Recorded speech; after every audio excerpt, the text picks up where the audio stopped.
Assalamualaikum warahmatullahi wabarakatuh. Oke, pada kesempatan kali ini saya akan memberikan tutorial cara setting modem F670 5G F670L 5G IndiHome, bekas IndiHome ya. Saya akan jadikan access point. Oke, pertama-tama kita ubah alamat IP dulu. Kita masuk network and internet setting. Untuk Windows 11 itu masuk ke bagian ini ya, advanced network setting. Kalau untuk Windows 10 dan Windows 8 itu masuknya ke change adapter ya. Oke, setelah masuk ke network and internet setting, kita masuk ke more network adapter option. Maka akan tampil seperti ini. Nah, kita masuk ke LAN Ethernet, kemudian pilih properties, kemudian masuk ke Internet Protocol version 4, kemudian masuk ke use the following IP address. Kita klik di sini ya. Masukkan IP lokal atau IP modem. Jadi kita harus buat IP satu range dengan IP modem.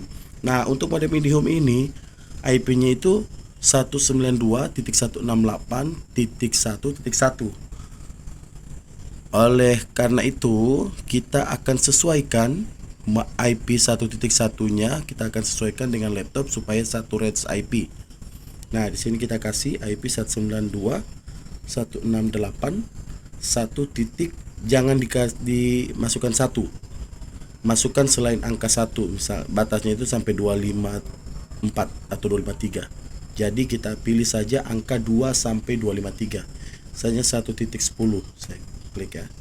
Setelah itu tekan tombol tab, maka akan subnet masknya akan otomatis terisi. Setelah itu ini dikosongkan default gateway-nya dan DNS-nya dikosongkan saja. Setelah mengisi seperti ini, tampilan seperti ini, maka selanjutnya kita klik OK, kemudian klik OK lagi. Kita coba ping ya ke modem, apakah masuk atau tidak. Kita ketik ping 192.168.1.1. Nah, ketika ada replay seperti ini, secara otomatis statusnya sudah tersambung, dan ketika ada tulisan internet unreachable atau request timeout, berarti itu belum sinkron ya, belum satu range IP. Kalau seandainya tidak satu range IP, coba di reset ulang dan selanjutnya dicoba lagi seperti itu. Oke, setelah kita masukkan IP, kita samakan IP-nya, range IP-nya. Kita masuk ke browser. Di sini saya masuk pakai Firefox. Boleh juga menggunakan Chrome, tergantung selera masing-masing. Masukkan IP default modem IndiHome F670L. Ketik 192.168.1.1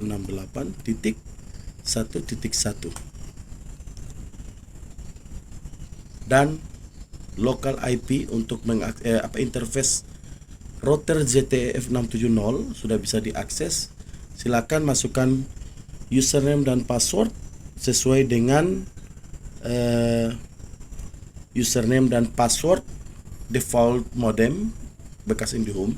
Biasanya username dan passwordnya itu defaultnya itu admin, username-nya admin, passwordnya itu Telkom DSO 123.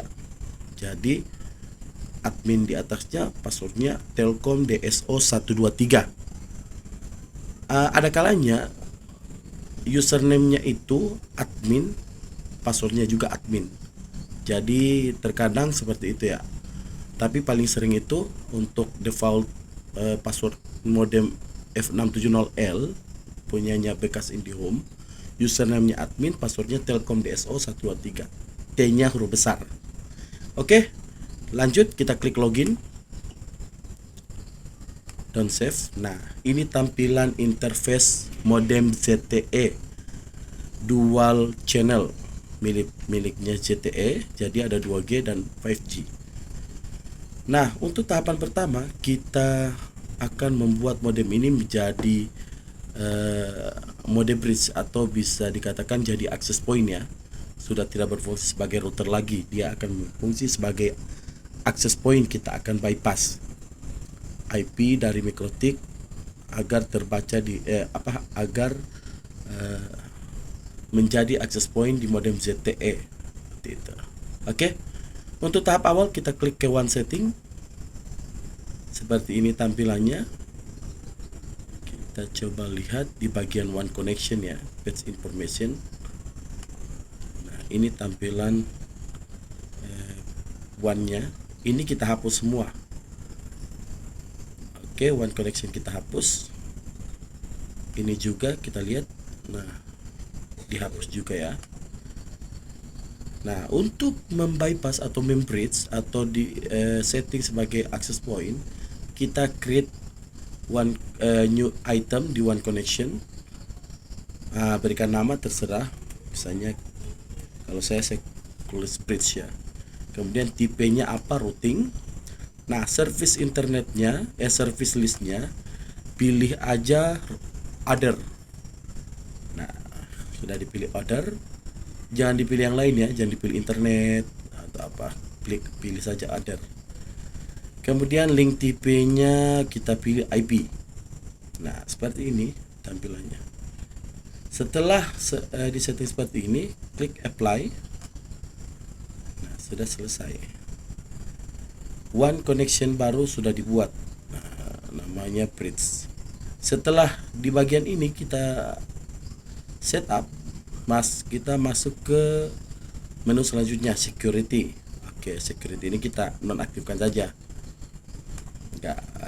Supaya nggak terlalu bekerja, resource memorinya atau ini yang tidak berfungsi ini kita matikan saja. DDNS tidak usah diisi, ini tidak usah diisi. Port bindingnya oke, tidak usah diisi karena tidak ada yang tampil di sini. Setelah itu selanjutnya sudah tidak ada ya, hanya di one aja yang diisi. Kemudian tahap berikutnya masuk ke local network. Nah, di local network akan tampil seperti ini. Kita akan set up tahapan demi tahapan mulai dari WLAN. Nah, di WLAN ini modenya itu manual. WLAN 2,4 sama WLAN 5 GHz aktif ya.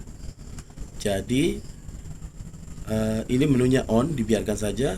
Kemudian kita masuk ke WLAN global configuration. Tampilannya seperti ini.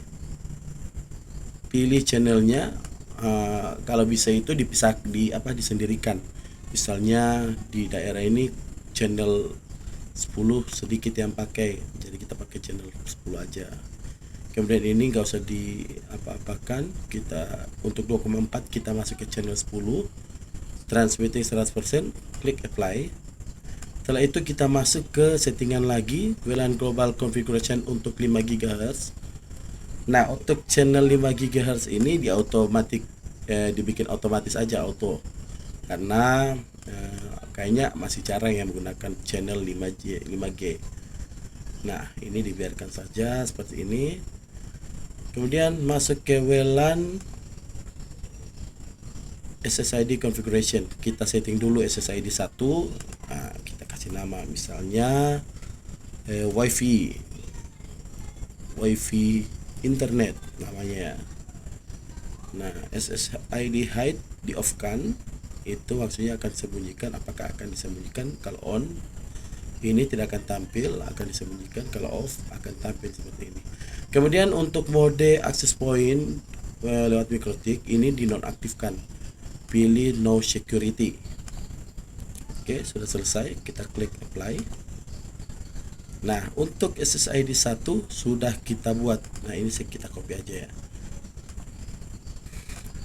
Selanjutnya sebenarnya kita bisa bikin 4 SSID untuk 2,4, begitu juga dengan 5 GHz. Kita bikin 4 SSID, tapi alangkah baiknya dibikin satu-satu aja supaya tidak buat kotor ininya list wireless yang ada ketika di scan.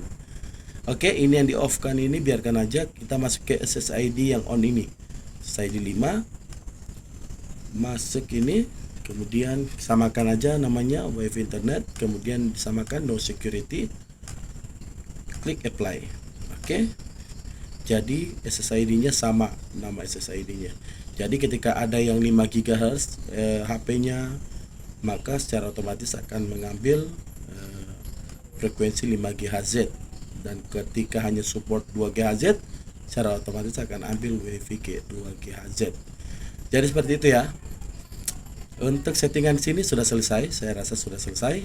Kita masuk ke WLAN ini advance, ini nggak usah diabaikan aja. Kita masuk ke WPS.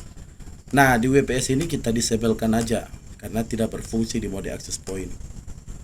Oke, kita apply, disable, ini juga di disable, apply. Setelah masuk setelah setting WLAN, kita masuk ke menu LAN. Nah, di menu LAN ini yang paling penting, jangan lupa ya. Silakan dinonaktifkan DHCP servernya. Nah, apabila teman-teman ingin meremote servernya, ingin meremote modem ini menggunakan IP statik yang ada di Mikrotik, teman-teman bisa ubah IP-nya. Misalnya ini 1.1, supaya bisa saya remote, kita akan buat IP tersendiri. Misalnya 11.2. Nah, ini IP tersendiri. Kita ini 11.2. Kita sendirikan saja supaya bisa diakses. Nanti kalau ada modem berikutnya 11.3, bikin begitu ya. Dibuat seperti itu. Oke, ini di off kan saja. Ini sudah berubah jadi 11.11. Jadi untuk akses ke modem ini nanti menggunakan LAN IP 11. Nah, untuk DHCP server ini yang paling penting di off kan, agar IP yang diambil adalah IP yang melewati Mikrotik. Jadi hanya sebagai perantara. Modem ini akan digunakan sebagai perantara distribusi IP modem yang ada di Mikrotik. Oke, DHCP off, kemudian IP-nya sudah dibikin 11.2. Setelah itu klik apply. Oke, kita lihat lagi bagian ini. Oke, ini diabaikan saja ya.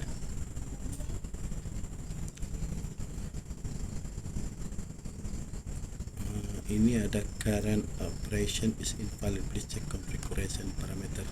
Oke, ini ada yang salah, kita coba ini di bagian. Oke, kita coba refresh dulu.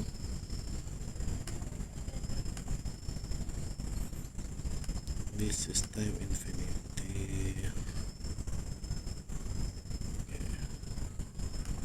11 titik kita taruh saja 100, coba.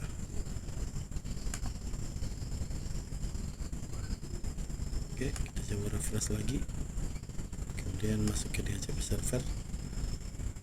Nah, kita coba lagi ya, 11.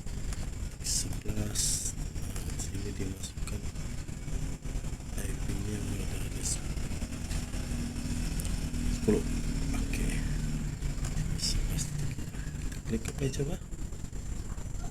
Oke, secara otomatis IP-nya berubah titik 11.1. Maka range IP-nya kita sesuaikan juga di sini. Properties versi 4 ditambahkan ini. Karena IP-nya 11.1, jadi di sini kita tambahkan 11.10. Bisa juga 11.11. Oke. Kita coba lihat, kita coba akses 192.168.11.1. Nah, akhirnya berhasil diakses dengan IP yang baru. Oke, kita coba login lagi. Oke, tadi kita sudah sampai di local network dan di bagian LAN. Nah, settingan LAN ini sudah selesai ya. Selanjutnya kita masuk ke manajemen and diagnosis. Nah, ini menu ini reboot, jangan diklik ini ya sebelum selesai. Nah, ini Untuk di manajemen dan diagnosis, klik mohon maaf, manajemen dan diagnosis, kita klik ini account management. Kemudian masukkan password lama Telkom DSO 123. Kemudian masukkan password baru. Ini saya masukkan password baru ya, hanya saya yang tahu passwordnya. Oke. Kita coba klik apply. Nah, untuk administratornya, password administrator akun manajemen administrasi super admin sudah berubah. Kita ubah juga user akun. Jadi username user tetap, kita ubah passwordnya saja. Oke, kita coba klik apply. Oke, sudah selesai. Nah, sudah selesai untuk setting router F670L. Kemudian kita reboot.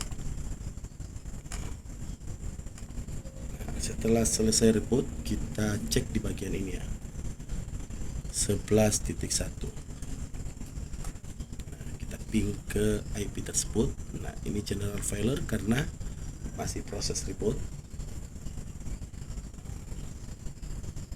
Kita tunggu sampai terkoneksi kembali.